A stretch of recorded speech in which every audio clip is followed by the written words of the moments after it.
Fox News alert, given what we just saw come from Secretary of State John Kerry with what the United States is looking at Russia doing right now in Syria and what we're prepared to do moving forward, and given the fact that there are reports that Russia is hitting targets other than ISIS and al-Qaeda on the ground in Syria, very interesting and strong developments this morning. We are closely watching the White House briefing, which is set to take place in just a couple of minutes.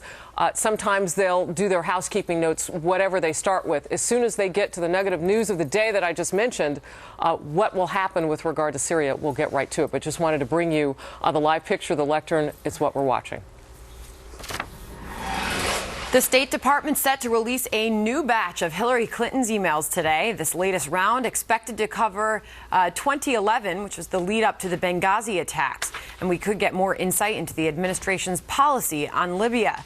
Meantime, a congressional source telling Fox News FBI Director James Comey is briefing select lawmakers on the status of Clinton's server investigation, confirming they're actively looking for evidence the server was compromised by a foreign entity. Though so far no evidence has confirmed such a breach, the source says Director Comey also confirmed his top people are handling the investigation, working around the clock.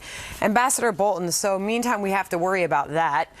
We don't know what's going to come of that. What do you expect from this latest batch of emails? Well, it's hard to say, but I really think we've seen in the past week some developments that demonstrate just how dangerous this entire idea of having an external server is, regardless of what the emails say.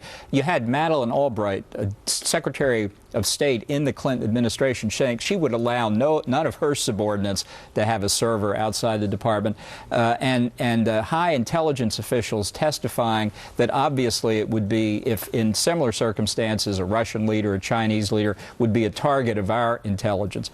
So what we now hear Director of the FBI Comey saying gets to be particularly important, because if they find evidence on that computer of foreign tampering, that is a sign of harm.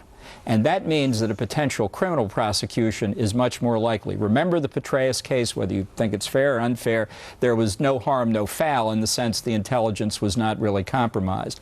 If foreign sources have gotten hold of the contents of the server, then there is real danger. But why should there be a difference? I mean, what about just merely the fact that she risked that possibility, even if nothing comes up?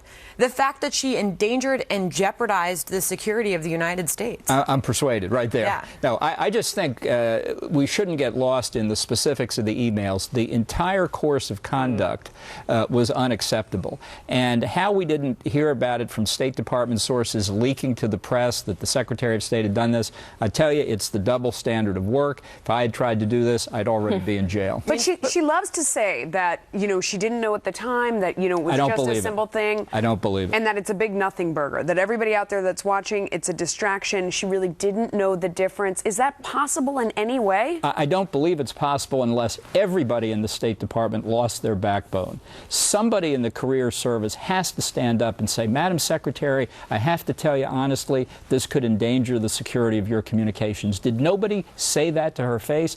I find it hard to believe. Do we need that person to come forward? Is that the next step? I think that's who the FBI ought to be looking for. I think they ought to be talking to career employees of the Department of State to say, how did you allow this to happen? How about the White House? They clearly allowed it to happen. They could start the there, National too. Security Team and the President and Valerie Jarrett, everybody up to the highest office had to know, Ambassador, she was operating with a server that could violate national security.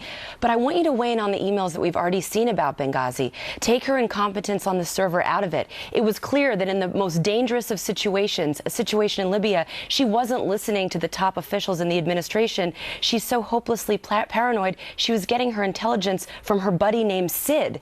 I mean, can you weigh in on how she gets her intelligence on the Middle East and how she would act as president? I'm just stunned that Sidney Blumenthal was allowed anywhere around the administration, especially after the Obama White House said he's not getting a full-time job, and yet she still listened to him. I think that's the kind of thing, if I were in the Obama White House, I'd say to the Attorney General, you just play this one by the rules, because that could lead to serious trouble for Secretary Clinton. I find the whole affair inexplicable without Hillary Clinton's direct involvement.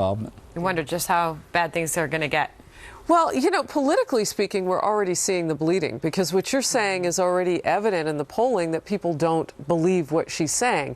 But that really isn't the nugget of news here. The nugget of news here is the potential for criminality, which destroys anything you're trying to build, let alone a presidential campaign. Yeah, I think Bill Clinton saying that this is a Republican conspiracy isn't going to prove anything. Republicans are not control of the FBI these days. Right. All right. Well, a chilling warning from the House Homeland Security Chairman why the U.S. may now be more vulnerable to terrorism than ever before. The findings in a blistering bipartisan report next.